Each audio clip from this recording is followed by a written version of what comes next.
একজন মুসলিম হিসেবে এই প্রশ্নগুলোর উত্তর আপনার জানা উচিত। দেখুন, আপনি কয়টির সঠিক উত্তর দিতে পারেন? প্রশ্ন 1, কুরআনের মা বলা হয় কোন সূরাকে? এ সূরা ইয়াসিন, বি সূরা আল ফাতিহা, সি সূরা আল বাকারা। সঠিক উত্তরটি হবে অপশন বি, সূরা আল ফাতিহা। প্রশ্ন 2, কুরআনে মোট কতটি সূরা রয়েছে?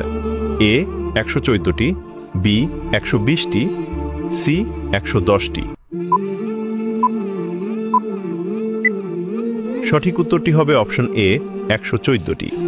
আপনি যদি ইসলামকে ভালোবাসেন তাহলে কমেন্ট করুন I love Islam.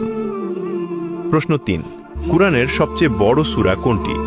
A Surah Al Baqarah, B Surah Al Imran, C Surah An Nisa.